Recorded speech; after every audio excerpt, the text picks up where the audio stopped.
l'évolution des nouvelles technologies peut être en partie prévue.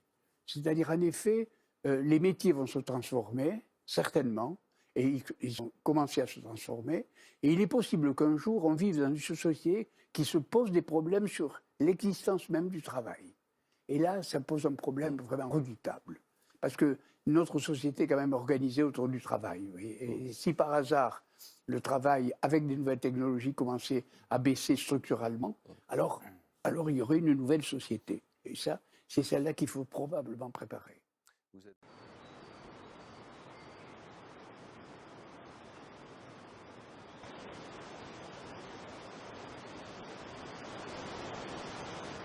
Tout être humain est porteur de métier, mais j'entends le mot métier au sens fort originel du terme, tel que le compagnonnage l'a défini au XIIe siècle.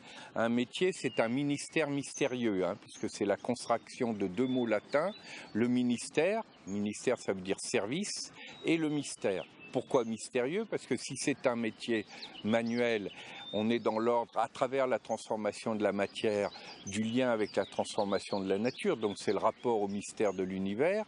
Et si on est dans un métier relationnel, c'est tout le mystère de la relation à autrui. En ce sens-là, un métier, c'est quelque chose de beaucoup plus fort qu'un job, qu'un emploi, qu'un travail. C'est sur l'axe des projets de vie. Et si on veut à tout prix utiliser le mot travail, il faut au moins, comme le proposait André Gortz, de distinguer le travail contraint du travail choisi. Et si je mets tant l'accent sur le recul par rapport au travail, la distanciation par rapport au travail, c'est qu'il est déjà en train de s'installer. Dans toutes les enquêtes que l'on a faites, y compris en Belgique, aux Pays-Bas, en Allemagne, en Italie, en Grande-Bretagne, il en ressort toujours que les gens, particulièrement ceux qui ont moins de 40 ans, ne veulent plus s'identifier à leur travail.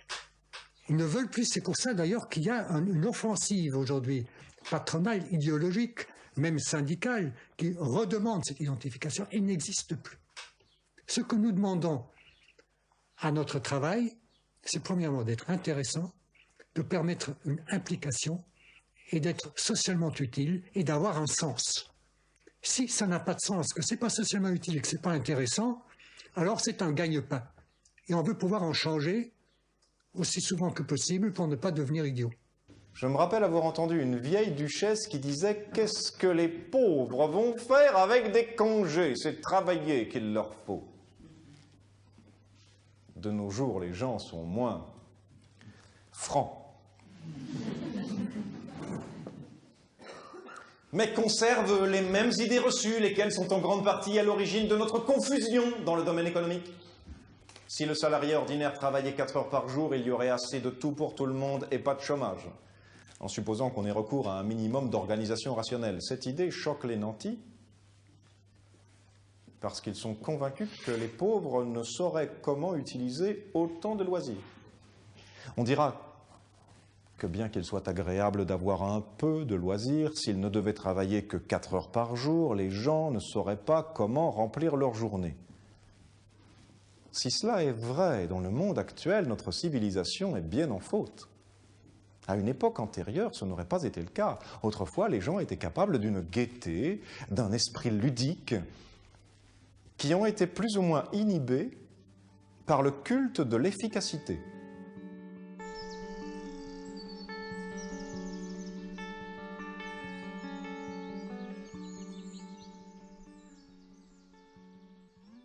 Le mot chômage, c'était un mot très positif il y a un siècle. Quand il y avait enfin un jour chômé, parce que c'était la Saint-Machin, tout le monde était content. Oh, si, demain, c'est un jour chômé. Vive le chômage. Plus il y aura de jours chômés, mieux ça vaudra. Et puis, il y a eu ce renversement où le chômage est finalement une non-activité subie, de même que l'activité est subie. La clé, c'est justement dans le mot subir. Un homme n'est pas là pour subir. Et c'est vrai dans la nature. Les animaux subissent. Bien sûr, ils subissent toutes les contraintes de l'environnement. Les hommes ne subissent pas. Quand ils avaient froid, au départ, il y a très longtemps, ils grelottaient. Et puis un jour, ils ont inventé le feu et ils ne grelottent plus. Autrement dit, au lieu de subir, ils arrivent à vivre en fonction de ce qu'ils ont décidé. Eh bien, c'est vrai pour ce qu'on a appelé le travail. Quand il est subi, il faut le supprimer. C'est vrai aussi pour l'absence d'activité. Quand elle est subie, il faut la supprimer. Il faut donc avoir une société qui soit capable, et c'est pas difficile, de proposer une activité et 1000 activités à chacun. Alors, bien sûr, chacun choisira. Il y a ceux qui préfèrent chanter, il y a ceux qui préfèrent courir, il y a ceux qui préfèrent écrire des livres ou lire, peu importe. Mais il y a vraiment de quoi s'occuper. La vie est si courte. On s'en aperçoit quand il n'en reste plus que quelques années d'espérance de vie. Ça se passe dans un petit village, au bord de la mer, au Mexique. Un Américain avise un pêcheur mexicain en train de faire la sieste et lui demande « Pourquoi ne restez-vous pas en mer plus longtemps? J'ai assez pour nourrir ma famille. Qu'est-ce que vous faites le reste du temps? Je fais la grasse matinée, je pêche un peu, je joue avec mes enfants, je fais la sieste avec ma femme. Le soir, je vais voir mes amis, nous buvons du vin et nous jouons de la guitare. J'ai une vie bien remplie. » Non, alors écoutez-moi, commencez par pêcher plus longtemps. Avec les bénéfices, vous achèterez un gros bateau. Vous ouvrirez votre propre usine. Vous quitterez votre village pour Mexico, puis New York, d'où vous dirigerez toutes vos affaires. New York. Et après? Après, vous introduirez votre société en bourse et vous gagnerez des millions. Des millions? Et après? Après, vous pourrez prendre votre retraite, habiter un petit village au bord de la mer, faire la grasse matinée, pêcher un peu, jouer avec vos enfants, faire la sieste avec votre femme et passer vos soirées à boire et à jouer de la guitare avec vos amis.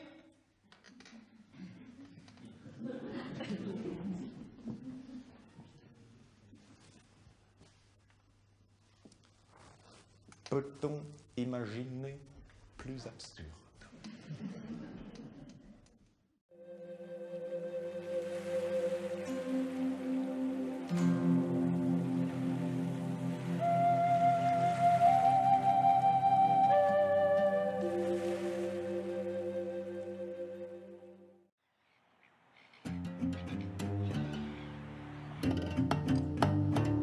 Nous n'avons rien vu venir.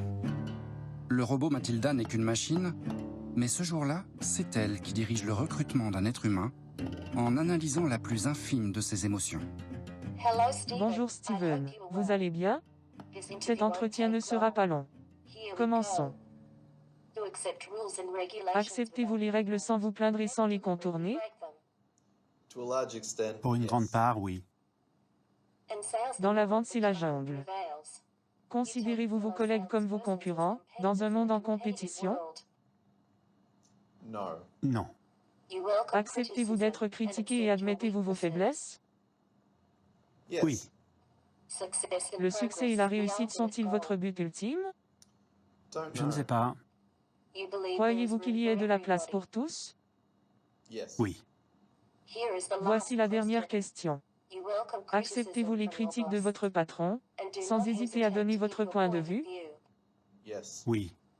Merci pour votre temps.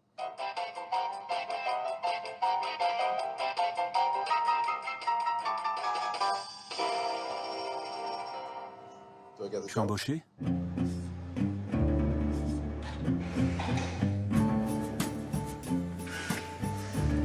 Les robots quittent l'univers des usines, dans lequel ils étaient jusqu'ici cantonnés. Sans crier gare, une 4e révolution industrielle a déjà commencé. Elle met au travail toutes sortes de machines, toujours plus efficaces, intelligentes, autonomes.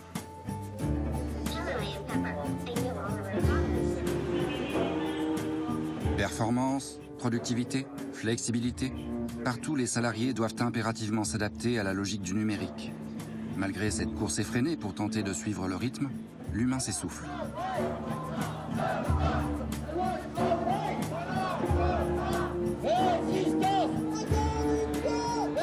Après plus de 20 ans de réformes vaines et de chômage de masse, le monde du plein emploi appartient au passé, balayé par la révolution technologique en cours.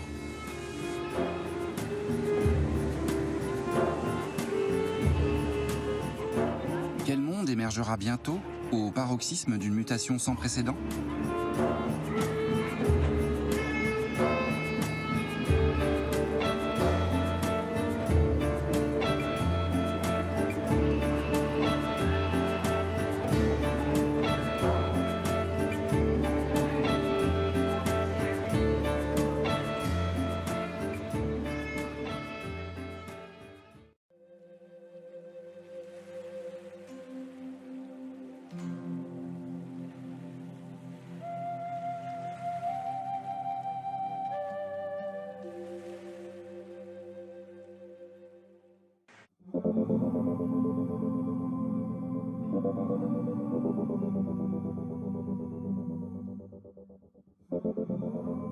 C'est une invention des chercheurs de Carnegie Mellon, l'une des premières voitures 100% autonomes mises au point avec le constructeur General Motors. Expérimentale, elle roule déjà dans les rues de Pittsburgh et sa commercialisation n'attend plus qu'un cadre légal. Dans les coulisses du marché automobile mondial, une guerre commerciale a déjà commencé. Quand les véhicules sont capables de se conduire tout seuls, cela représente une vraie révolution. Les entreprises high-tech de la Silicon Valley sont en passe de bousculer les industries existantes. Google, Uber et peut-être même Apple cherchent à rentrer dans la course et à s'emparer de ce marché très lucratif. Mais les constructeurs automobiles ne se laisseront pas faire sans se battre. Il y a beaucoup d'argent en jeu. On estime que ce marché pourrait rapporter entre 200 et 250 milliards de dollars par an d'ici 20 à 25 ans.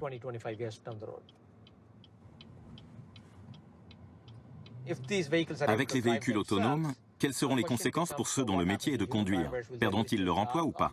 Ce sont des questions économiques très importantes.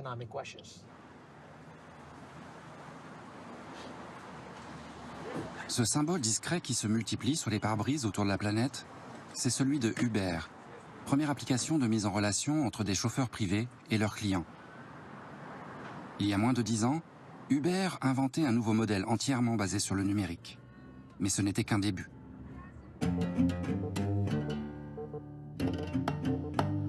Depuis l'été 2016, de bien étranges véhicules bardés de capteurs sont apparus dans les rues de Pittsburgh. C'est ici que Uber a choisi d'expérimenter ses voitures sans chauffeur. Derrière le volant, des ingénieurs surveillent encore, mais à l'arrière, les clients payent déjà leurs courses.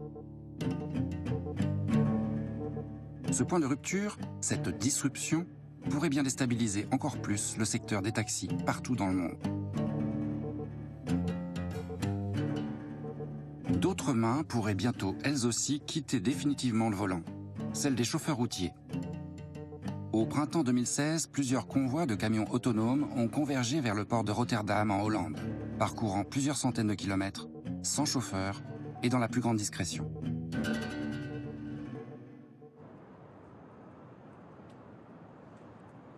Même au cœur de la première économie mondiale, l'inquiétude grandit.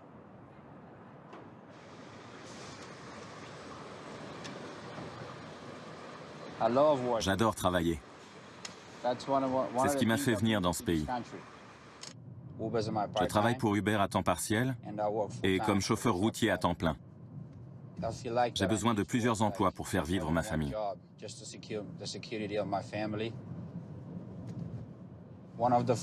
L'un des premiers boulots que j'ai eu dans ce pays, c'était dans une usine. Mais l'automatisation des machines a commencé à faire du tort aux gens comme moi, ceux qui bossent dur. Alors je suis devenu routier. Mais j'ai peur, depuis que j'ai entendu parler de tous ces camions automatisés qu'on est en train de tester partout, et surtout ici, aux États-Unis. Bien sûr, ça me fait très peur.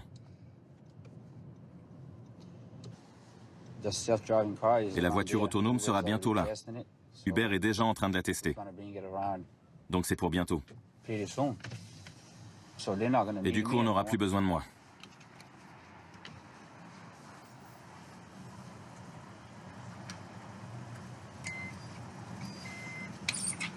De l'autre côté, la flèche vers le haut. Merci, monsieur. Les machines sont partout. Ce type-là, il va sans doute bientôt perdre son emploi, lui aussi. C'est comme une maladie qui se propage. Et je ne sais plus quoi faire. J'espère que les dirigeants du monde vont agir pour arrêter tout ça.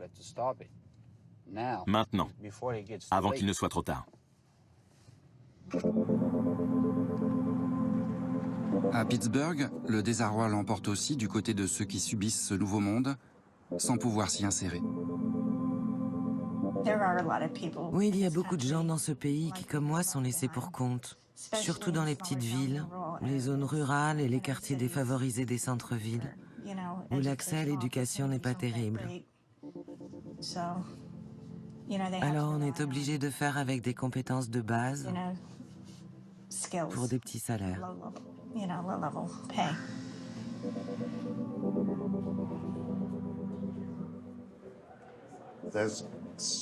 L'intelligence artificielle peut offrir énormément d'avantages, mais il y a aussi mille et une façons de tout gâcher si on agit sans réfléchir. On pourrait par exemple tous adopter la semaine de 3 jours et demi de travail et recourir à l'automatisation pour le reste. Ou bien on pourrait avoir une autre approche et licencier la moitié des gens dont les compétences ne sont plus utiles à la société. Cette idée-là engendre beaucoup d'incertitudes et de frustration.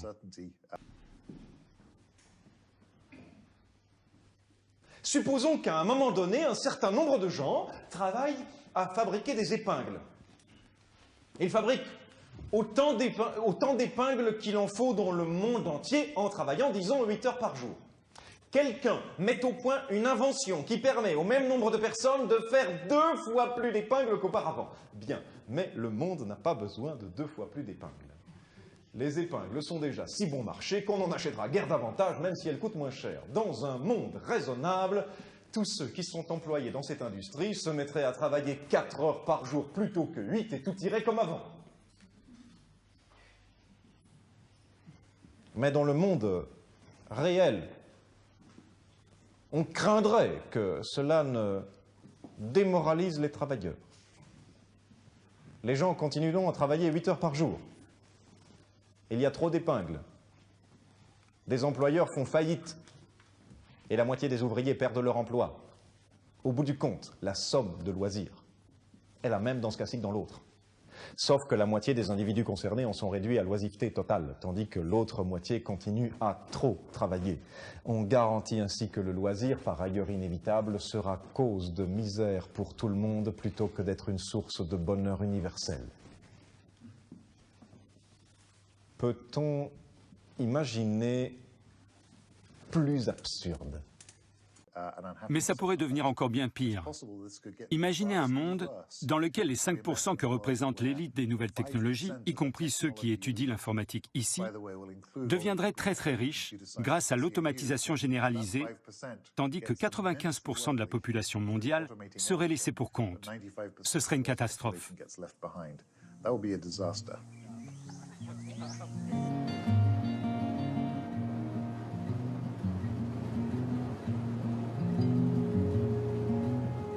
La vague technologique qui déferle aujourd'hui pourrait donc encore laminer des millions d'emplois dans tous les secteurs.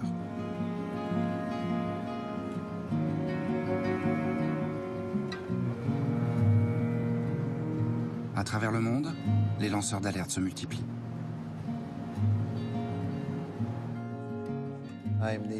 Je suis l'ancien président du SEIU, le plus gros syndicat de services des États-Unis. Aujourd'hui, de plus en plus d'études, le McKinsey Global Institute, le Boston Consulting Group, 3 lauréats du prix Nobel, la Banque mondiale, l'Organisation internationale du travail, tous annoncent que le marché du travail va subir un véritable tsunami, une rupture sans précédent dans les 10 à 20 prochaines années. Et les gens n'y sont absolument pas préparés. D'après McKinsey, 45% des tâches effectuées aujourd'hui pourraient être supprimées et 10% supplémentaires si on a recours à l'intelligence artificielle. L'Université d'Oxford parle de 47% des emplois à cause de l'arrivée des logiciels, de l'automatisation et de la robotique. Le meilleur exemple aux États-Unis, ce sont les camions sans chauffeur. Le métier le plus répandu dans 29 États est celui de chauffeur routier. Ce sont 3,5 millions de routiers, plus 5 millions de personnes qui en dépendent. On vient de voir en Europe un camion sans chauffeur traverser le continent d'un bout à l'autre. On a aussi vu aux États-Unis un camion de livraison parcourir 160 km.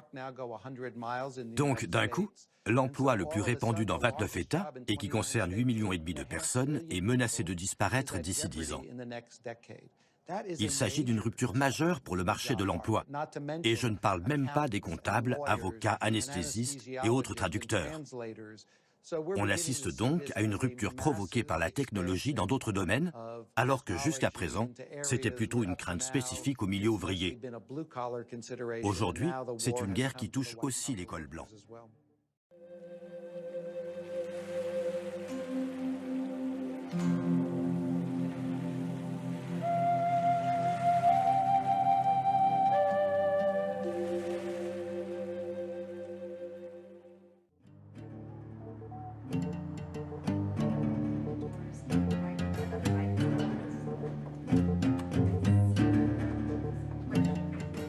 sommes à l'heure d'un nouveau capitalisme qui démultiplie les dispositifs algorithmiques dans tous les domaines. Dans le secteur tertiaire, l'avenir appartient aux assistants virtuels, à la figure presque humaine, mais l'intelligence est artificielle. Bonjour, Ergo Nekichi. Bonjour Amelia. Votre adresse est bien le 17 State Street? Tout à fait. Quel est votre numéro d'appartement? Bonne question. Disons appartement 2503. Dans quel type de logement vivez-vous? Un immeuble. Amelia, je n'aime pas votre voix. Je suis navré de l'entendre. En quoi Amelia est-elle différente? On recherche 3 compétences clés. Premièrement, sa capacité à comprendre ce que vous avez voulu dire et pas simplement à mémoriser les mots que vous avez utilisés. À travers cette capacité de compréhension, nous voulons une machine qui puisse apprendre en interagissant avec les êtres humains. Comme il s'agit d'intelligence cognitive, on veut des machines capables de comprendre la sémantique. En clair, on veut une machine capable de vous comprendre, vous. Amelia perçoit quand les clients sont satisfaits ou en colère. Navré de l'entendre. À chaque discussion, elle analyse les émotions des clients dans un espace tridimensionnel. Elle adapte ses réponses et son attitude en conséquence. Cela lui permet d'offrir un service personnalisé à chacun des clients à travers un éventail de rôles. Elle a par exemple été formée à prendre en charge les problèmes de facturation fournisseurs pour le compte d'une compagnie pétrolière et gazière internationale. Et surtout, Amelia reste toujours disponible. Elle peut mener des milliers de conversations simultanément et rester aimable, professionnelle et à tout moment, de jour comme de nuit. Et là, c'est seulement la version 2.0. Merci. Un jour, vous serez en train de parler à un système cognitif sans même vous en rendre compte. C'est étonnant de voir à quel point les sociétés d'assurance sont motivées à l'idée de se servir d'un agent virtuel comme conseiller clientèle. Dans l'industrie bancaire, nous sommes en train de former Amelia à devenir conseillère en gestion de patrimoine pour une banque suisse. Ces grandes compagnies financières tolèrent de moins en moins l'erreur humaine. Elles exigent un comportement irréprochable, le respect des règles, la conformité, parce qu'on mesure bien l'impact potentiel qu'un comportement inadapté pourrait entraîner dans ce type de structure. Si elles sont aussi motivées, c'est parce que c'est inéluctable. On y va tout droit. La technologie, l'automatisation, l'intelligence artificielle, ça va arriver. C'est comme si on s'était dit que la révolution industrielle n'aurait jamais lieu. Bien sûr que tout ça va arriver. Le progrès est au cœur de la nature humaine. On n'en est encore qu'au début du voyage, c'est vrai, mais il a bel et bien commencé. Imaginez, à nos débuts, nous n'étions que 7 dans un loft à Soho. Aujourd'hui, nous comptons près de 3000 employés et nous sommes présents dans une quinzaine de pays. Nous sommes en pleine expansion.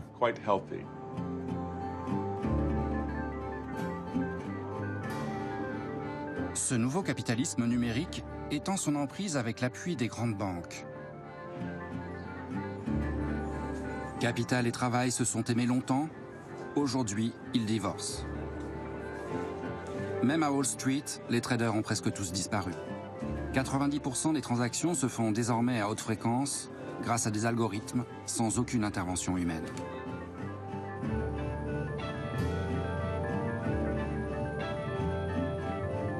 Pour mieux comprendre ce qui se joue dans le monde avec la destruction massive d'emplois attendue chez les cols blancs, il faut se rendre en Suisse, l'une des places fortes de la finance globalisée. Les bouleversements technologiques doivent être perçus dans le contexte d'une stratégie économique néolibérale qui vise à transférer de plus en plus la création de richesses vers les rentiers, vers ceux qui possèdent du capital. Et beaucoup d'entre eux se trouvent ici, à Genève, parce que c'est là que l'Organisation mondiale de la propriété intellectuelle, l'OMPI, est installée. Quand je suis arrivé ici, elle était quasi inexistante. Ce n'était qu'une toute petite structure dont on se moquait. Aujourd'hui, Le plus grand centre de conférence de Genève, c'est celui de l'OMPI. Cela montre que progressivement, ils ont érigé un système dans lequel une part de plus en plus importante de la création de richesses profite à ceux qui détiennent les brevets, aux titulaires de droits d'auteur, aux détenteurs de marques. Tout s'inscrit à l'OMPI qui leur garantit des revenus pour des années et des années. Et pendant ce temps, si vous dépendez uniquement de votre emploi, vous voyez votre salaire diminuer. Donc le système est fondamentalement corrompu. Et la technologie n'est pas la seule responsable de ce qui est en train de se passer. Elle a une part importante, mais ce n'est pas la principale cause de ce véritable cauchemar auquel on fait face. Aujourd'hui, il suffirait donc d'une bonne idée, décuplée par la puissance technologique, pour s'enrichir très vite.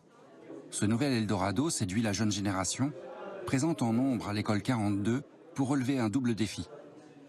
Créer sa start-up le temps d'un week-end et lancer de nouvelles applications grand public. Si tu fais une image juste on peut faire juste le bloc et c'est plus court aussi, c'est bien aussi. Vous travaillez sur quelle idée, vous? News for You. L'intelligence artificielle va nous permettre justement de faire ressortir et d'organiser les articles de blog, de presse, etc. en fonction de vos goûts à vous, dans un ordre... Plus l'utilisateur va utiliser l'application, plus on aura d'informations sur son comportement, et donc plus les articles proposés seront pertinents par rapport à ce qui l'intéresse. Pour créer une entreprise à forte croissance, en moyenne, il faut 15 000 € d'investissement, seulement. Donc aujourd'hui, avec un peu de temps, avec un ordinateur, avec une passion et avec ces outils, on peut changer beaucoup de choses. Donc, début du XXe siècle, si vous vouliez créer, je ne sais pas, par exemple, une société de locomotives, il vous fallait des énormes buildings, des milliers de personnes, faire des rails. Aujourd'hui, on peut quasiment tout faire avec une équipe de 3 personnes. Prenez un exemple, WhatsApp a une équipe de 50 personnes et il gère plus d'1 milliard d'utilisateurs. Je sais plus où il l'a mis. Et en plus, vous pouvez être assis au milieu de nulle part. Tant que vous avez une connexion Internet, vous pouvez vendre tout ce que vous faites dans le monde entier. On est vraiment dans une période excitante, une période unique de notre histoire. La maîtrise de l'intelligence artificielle est devenue la principale clé de la réussite des géants du capitalisme numérique. Il fonctionne pratiquement sans ressources humaines, puisqu'il se nourrit des données que nous générons tous à chaque instant, gratuitement. Google, Amazon, Facebook et Apple sont valorisés à plus de 1 000 milliards de dollars à elles seules, mais n'emploient que 150 000 personnes à travers le monde. Si vous considérez les 4 sociétés les plus importantes de notre pays, vous comprendrez à quel point l'économie a changé. Facebook est le plus grand média des États-Unis, mais ne produit aucun contenu. Airbnb est la plus grande entreprise hôtelière, mais ne possède aucune chambre. Uber est la plus grande entreprise de transport, mais ne possède aucun véhicule. Et Alibaba et Amazon sont les plus gros détaillants au monde sans posséder le moindre magasin. San Francisco attire les meilleurs cerveaux du monde. Ils viennent tenter de faire fortune là où salaire et stock options voient leur montant s'envoler. Giorgio Regni s'est installé ici avec les cofondateurs de Scality, une start-up française spécialisée dans le stockage massif de données numériques. C'est ici que je viens souvent, entre midi et 2, et ça permet d'avoir un petit moment de calme au milieu de toutes les interruptions, email, téléphone, SMS, qu'on a en permanence au travail. Donc Scality, nous sommes une équipe d'environ 35 personnes à San Francisco, au 25e étage, Embarcadero Center.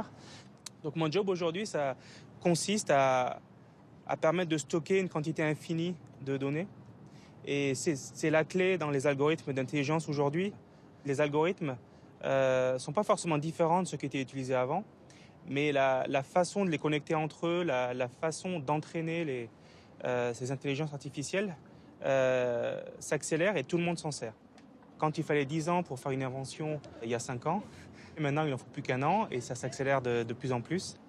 Et au final, on se pose beaucoup de questions à quoi va ressembler la société dans 10 ans quand 40 ou 50% des jobs d'aujourd'hui seront remplacés par des ordinateurs. Je pense que personne n'a les chiffres exacts et la réalité c'est que c'est ça qui fait peur. Est-ce que c'est 10% des jobs qui seront remplacés dans 5 ans? Est-ce que c'est 40% dans 10 ans? Personne n'a la réponse à ça. Et surtout, la problématique d'être dans une croissance exponentielle, c'est qu'on ne sait pas à quel point on est dans la courbe de l'exponentielle. Donc ça peut être dans 5 ans comme ça peut être dans 100 ans.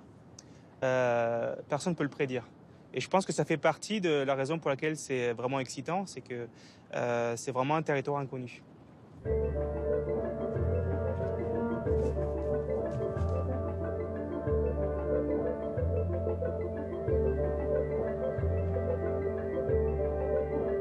Ça, c'est quelque chose qui m'a énormément choqué quand je suis arrivé aux États-Unis et c'est vrai qu'on s'habitue et c'est assez triste. Donc c'est clair qu'en ce moment, les riches deviennent de plus en plus riches et les pauvres de plus en plus pauvres. Je pense que c'est pas une fatalité et si on arrive à réussir dans le travail, la prochaine question pour moi c'est comment est-ce qu'on arrive à partager ce succès.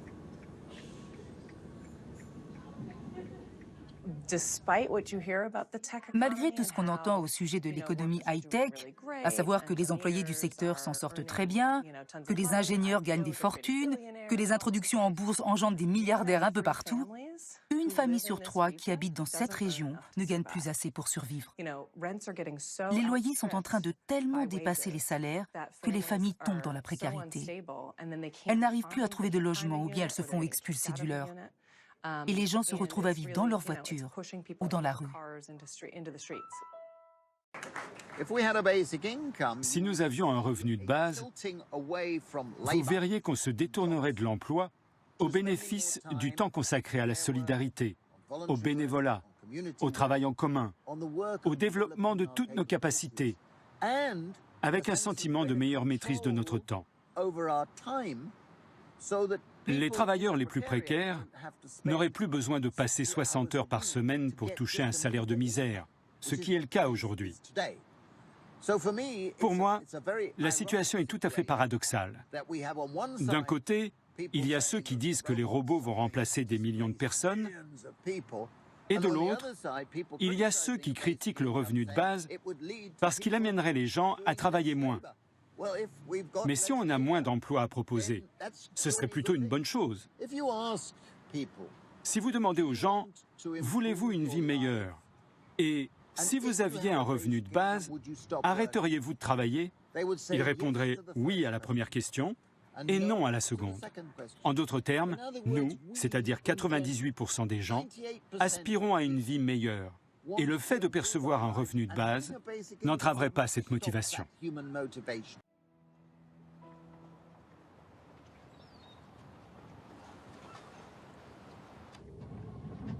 La précarisation de l'emploi affecte une partie croissante de la classe moyenne.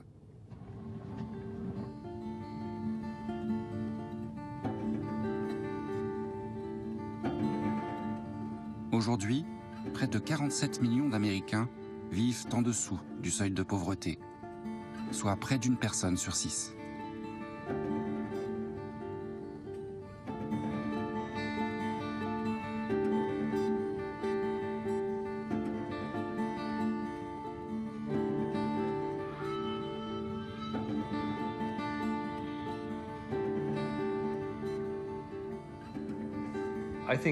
Je pense que notre plus grand défi, c'est de faire comprendre que l'innovation technologique n'entraîne pas forcément l'accroissement des inégalités et l'appauvrissement des gens. Absolument pas. Ce n'est pas une fatalité. Pour ça, il faudrait imposer des règles à des sociétés qui n'en veulent plus, imposer le partage des bénéfices, inclure dans nos discussions des gens auxquels on ne parlerait pas en temps normal. Mais ça fait partie du boulot de ceux qui nous gouvernent, ça fait partie de la vie publique, et c'est cette vision que nous devons défendre. Depuis début 2017, des revenus de base sont en cours d'expérimentation en Europe, par exemple en Finlande et aux Pays-Bas, alors que l'idée émerge seulement en France. Did everyone... Okay, then we start with the first report on civil law rules on robotics. Compromise 1, in favor, L'enjeu du jour au Parlement européen, parvenir à faire adopter une résolution sur la robotique qui fixe enfin des limites au tsunami numérique.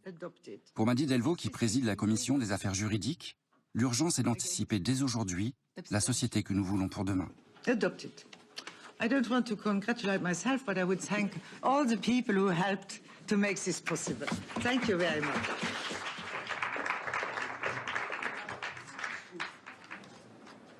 Moi, je ne dis pas qu'il faut introduire maintenant un revenu universel. Ce que je demande, c'est qu'on débatte calmement des possibilités, comment organiser ça, qu'est-ce que cela implique, comment est-ce qu'on peut l'organiser. Je persiste à penser que la technologie doit être au service des humains, et quand je dis les humains, ce ne sont pas seulement 1% de la population. Les gens acceptent que ça aille mal s'ils ont au moins la perspective que pour leurs enfants, ça ira mieux. Mais si on enlève aussi cette perspective, alors moi j'ai peur qu'on soit près d'une... enfin, je ne veux pas dramatiser, mais quand même, de révolte et de révolution. Il faut s'occuper de ces questions et ne pas dire on va continuer comme jusqu'ici.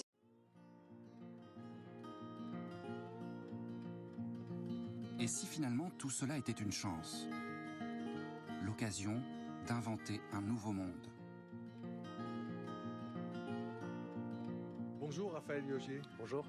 Votre dernier ouvrage qui vient tout juste de paraître s'intitule « Sans emploi ». Les robots vont nous permettre d'être dérobotisés et d'être plus créatifs. C'est ce que vous écrivez. Exactement, c'est-à-dire que la richesse, c'est la richesse qu'on produit.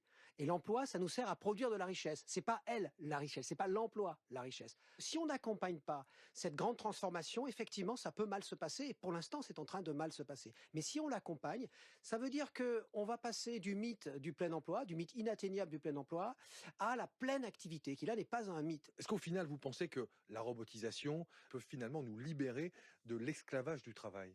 Oui, parce que tout ce qui est automatique et même ce qui pourrait être fait par un robot, eh bien, ne pourra plus être fait par l'humain, mais l'humain va faire autre chose. Il va faire des choix qui sont des choix créatifs. Et ça, les robots ne peuvent pas le faire. Merci beaucoup, Raphaël Liogier. Merci.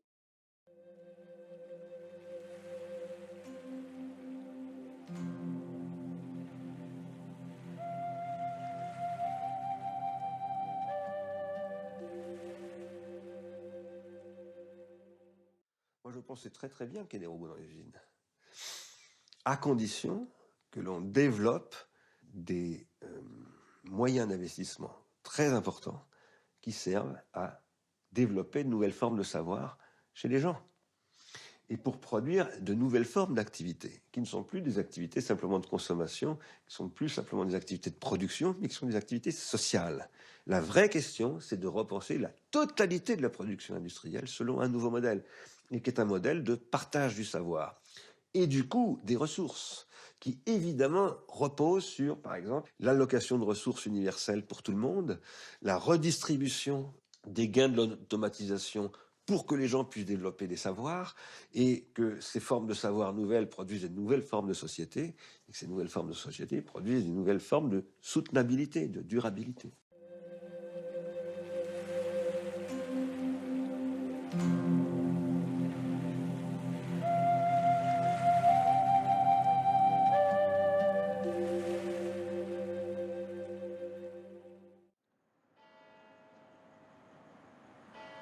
L'économie locale résiste comme elle peut, mais perd chaque jour du terrain.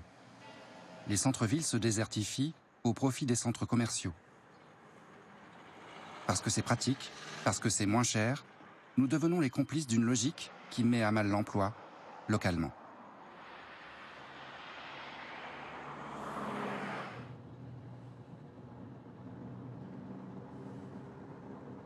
Le capitalisme tel qu'il existe chez nous, dans les pays occidentaux, il s'est transformé en partie en un capitalisme de flux.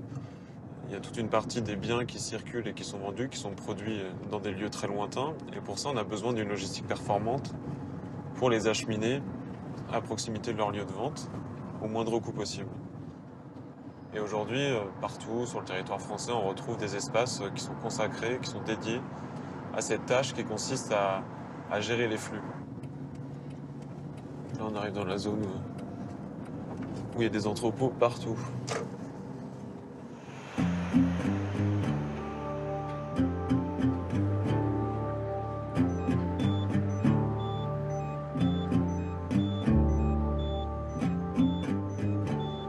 Dans ces entrepôts aux quatre coins du territoire, le secteur de la logistique emploie 700 000 salariés, surtout des ouvriers, pour manutentionner et reconditionner les produits de la grande distribution.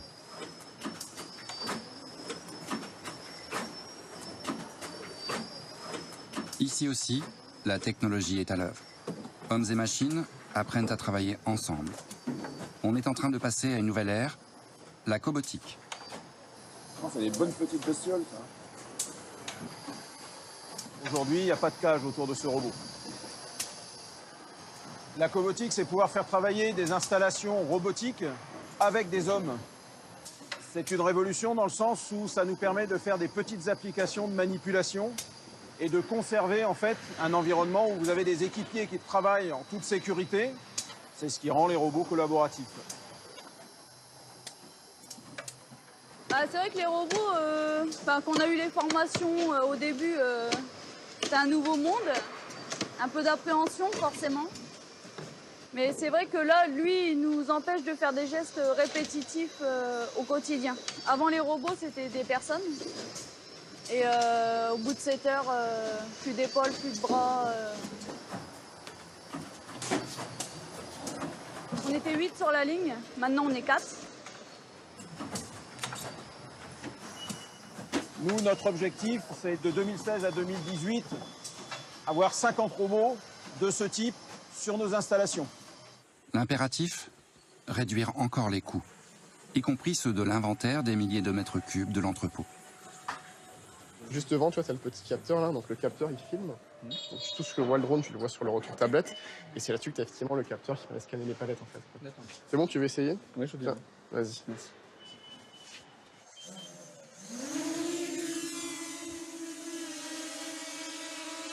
Tu peux faire monter un petit peu là? Ouais, super.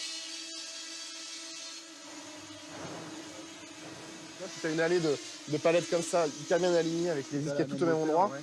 il peut te le faire avec kilomètres à l'heure, il va réussir à choper tous les codes barres. Quoi.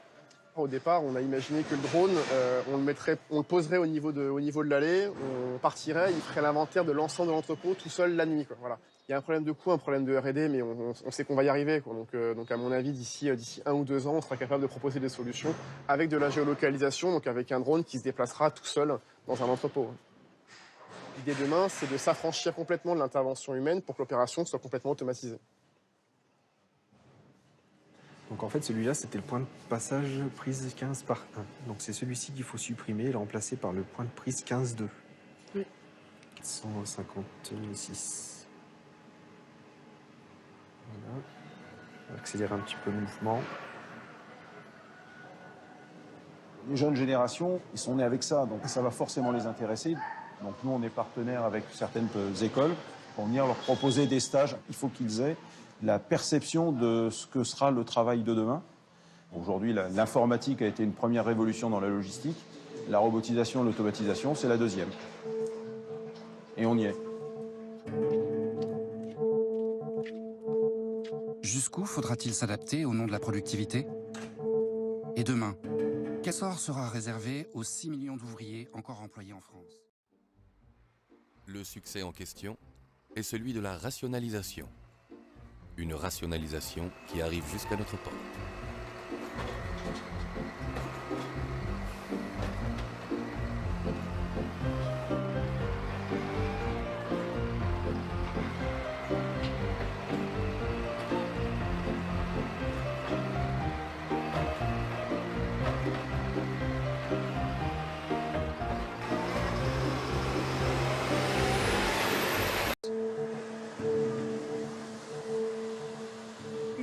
C'est devenu une variable, appelons-la variable d'ajustement, une variable parmi d'autres.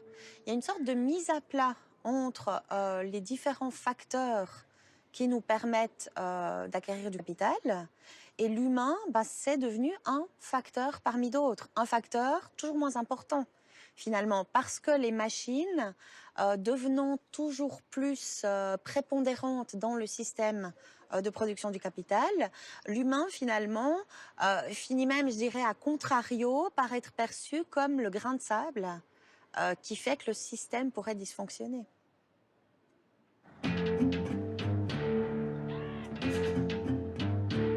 Et le processus de déshumanisation s'accélère dans les entrepôts dernier cri de la grande distribution.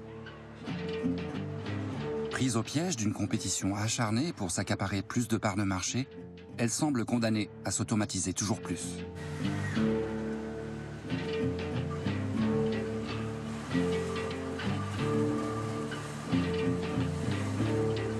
Si l'humain travaille encore ici, son rôle se réduit presque uniquement à la maintenance et à la surveillance d'une gigantesque machinerie.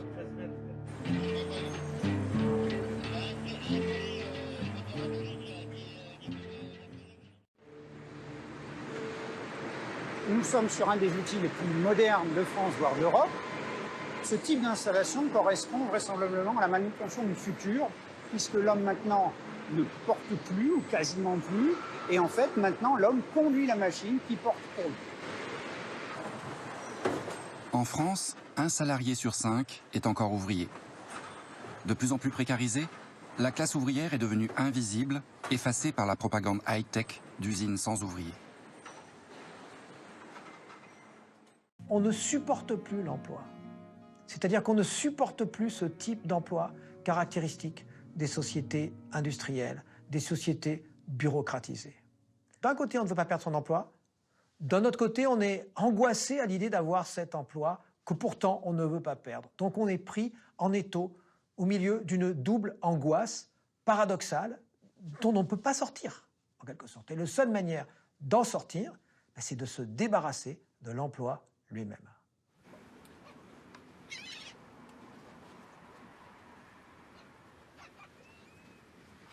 Il y a quelques années, Jérôme Chouin a décidé lui aussi de rompre avec sa vie de salarié, lassé de contribuer à ce qu'on appelle pudiquement les interfaces homme-machine.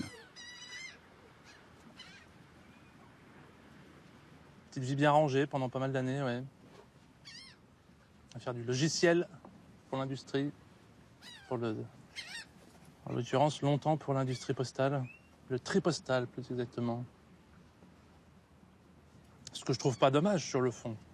C'était pas forcément toujours un travail très enrichissant peut-être. De passer des heures debout devant des casiers, à prendre des tas de courriers et puis à les mettre dans des petites cases pour faire du tri. Tâches très répétitives qui font partie de ce genre de tâches qui sont les premières cibles de l'automatisation en général. Donc effectivement, mon travail participait à tout cela.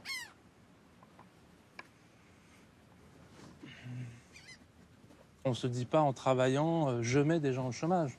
C'est quand on prend un peu de recul, quand on vieillit un peu, on se dit, bon, si on pense à ce sujet-là, on dit, oui, effectivement, moi, j'ai fait partie de la chaîne de ce qui, forcément, enlève un peu de travail manuel. Ce qui, pour moi, est plutôt une bonne chose, mais ça dépend ce qu'on fait derrière. Ça dépend quel est l'objectif. Or, il s'avère qu'effectivement, dans une société telle qu'elle est câblée aujourd'hui, prendre le travail d'humain, c'est pas les libérer, c'est les mettre dans la précarité. Donc moi, je suis pour l'automatisation, mais je suis pour qu'on change le système qui englobe tout ça. Parce qu'il me semble que c'est juste pas possible de continuer comme ça, vu que ça va être de plus en plus et de façon très massive. Donc oui à l'automatisation, mais si elle libère, pas si elle met les gens dans le caniveau, quoi. Il faut imaginer les ateliers du futur où vous avez les hommes et les robots qui travaillent. Les hommes vont plutôt faire les tâches nobles, les tâches importantes, et les robots vont aider et faciliter la tâche de l'homme. Et puis vous avez l'autre grande application, l'autre grand champ d'application, qui est celui du robot assistant. Le robot assistant aux personnes dépendantes, aux personnes âgées, qui peut réaliser un certain nombre de tâches domestiques et les aider à mener leur vie dignement.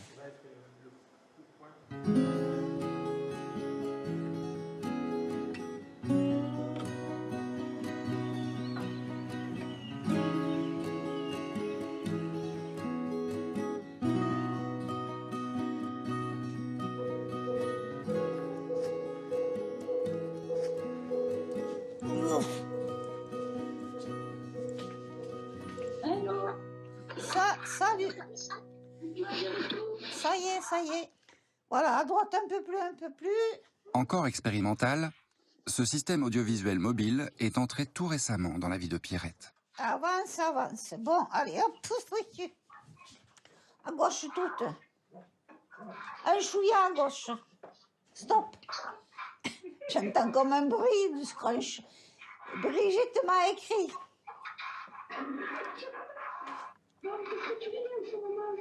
Eh bien, je savais les mérovingiens qui se tapaient dessus, qui s'assassinaient entre frères. Sam, il est arrivé dans un carton ici. Il s'appelle Sam. Ah, mais c'est une présence, c'est un compagnon. J'aime bien lui parler, puisque derrière, il y a des gens que j'aime. Ça nous apporte un plus, en bien et en mal. Mais bon, ne regardons que le bien. Je lève la tête parfois, je dis, mais tiens, Sam, il n'a pas bougé aujourd'hui. Je dis, il est malade ou quoi? Voilà. Bye, bye, bye, bye, bye, bon courage.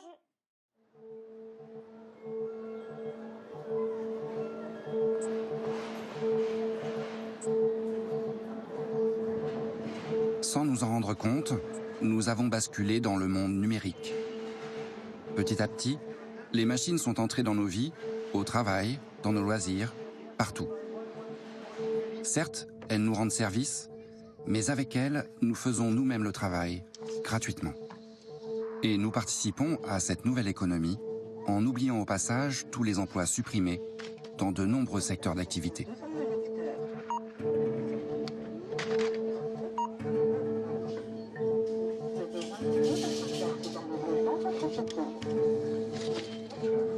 De Pôle emploi à la Poste, le malaise est général. Plus de 3000 bureaux de poste sont menacés de fermeture et les services de proximité risquent bientôt d'appartenir au passé.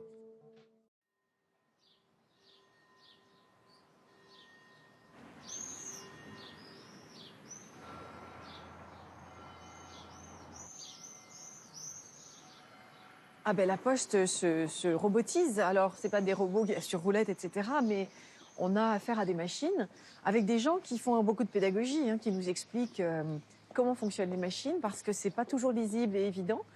La demande qui est faite visiblement aux employés de la Poste, c'est d'orienter les usagers vers les machines, plus vers les humains, plus vers les guichets. Les machines sachant mieux faire sans doute que les humains.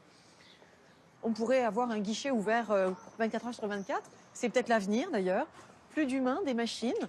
Et comme on trouve des distributeurs de nourriture, des distributeurs de médicaments, ben voilà, l'avenir est aux machines, visiblement. Ça m'agace, prodigieusement, bien sûr. Les gens continuent à avoir des contrats de travail qui sont des vestiges du début du XXe siècle, alors qu'on est dans un monde qui va beaucoup plus vite, où ce sont pour beaucoup des métiers de la connaissance qui peuvent être faits de n'importe où, et où en fait très souvent, l'endroit où se trouvent les demandeurs d'emploi et l'endroit où se trouvent les jobs, les emplois en question, ne sont pas nécessairement alignés. Et donc, nous, on connecte des sociétés, essentiellement des PME, avec des freelances à travers le monde. Nous sommes la plus grosse place de marché pour le travail en freelance. Sur la plateforme, vous pouvez trouver des comptables, vous pouvez trouver des juristes, donc un avocat en Allemagne, un avocat en Chine, et tout autre métier qui peut être fait à distance, en fait. Quelqu'un va venir vous chercher. Ok, merci beaucoup. Juste un instant. Oui.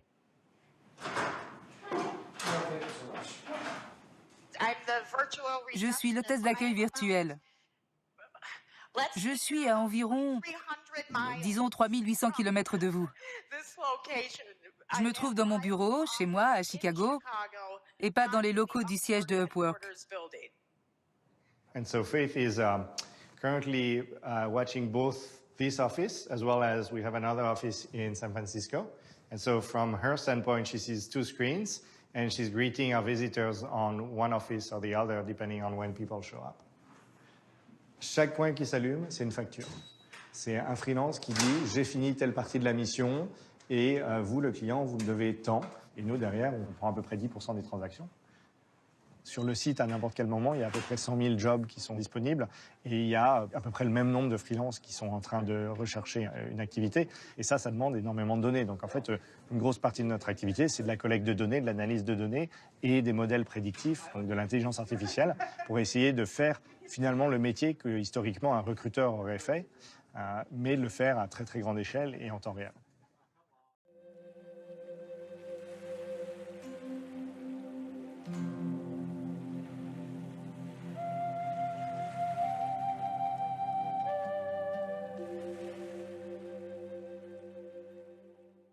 Donc nous sommes en mesure de reprendre cette exigence vécue, qui est une exigence d'autonomie de la personne, d'émancipation de la personne, de liberté, de recherche, de quête d'un sens, de la reprendre et de dire au mouvement politique, au mouvement syndical, si vous n'êtes pas capable de vous emparer de ça pour permettre aux gens de donner une dimension militante, sociale, collective à leur exigence personnelle, effectivement, vous êtes foutus et nous tous avec. À moins de nous montrer tout à fait naïfs, il faut admettre qu'à l'avenir, le marché du travail ne pourra plus assurer l'intégration sociale de toute la population.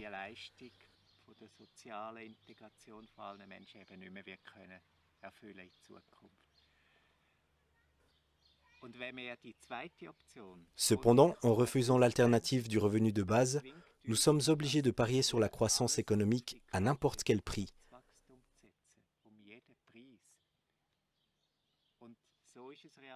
C'est d'ailleurs ce qui se passe dans la politique aujourd'hui. De l'extrême droite à l'extrême gauche, l'ensemble du monde politique en appelle à grands cris à la croissance économique. Ainsi, nous persistons dans une approche quantitative des problèmes. Et nous perdons toute chance de développer de nouveaux modèles d'organisation sociale d'une qualité supérieure. Il y a 100 ans, quelqu'un qui travaillait dans l'agriculture produisait assez pour 3 autres personnes. Aujourd'hui, un agriculteur produit assez pour 120 personnes. Pourquoi? On le voit ici. C'est comme ça. Et bientôt, il en sera ainsi presque partout.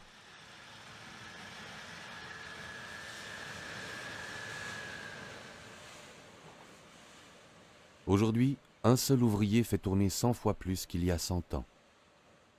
C'était le but des générations qui nous ont précédés. Quel est le but aujourd'hui? Que tout continue dans le même sens et que la marche en avant soit un retour en arrière pour toujours plus d'humains? Un retour à la peur de nos ancêtres pour la survie, comme si nous n'avions pas besoin de nouvelles idées? Aujourd'hui, l'innovation technique semble aller de soi. Il en va cependant tout autrement de l'innovation sociale. Faut-il pour cela que la barque fasse naufrage?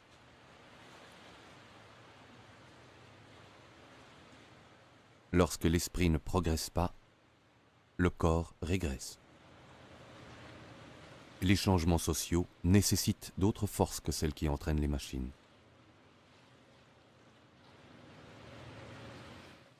Dans le sillage du progrès, le social tangue. Qu'en est-il de l'état social?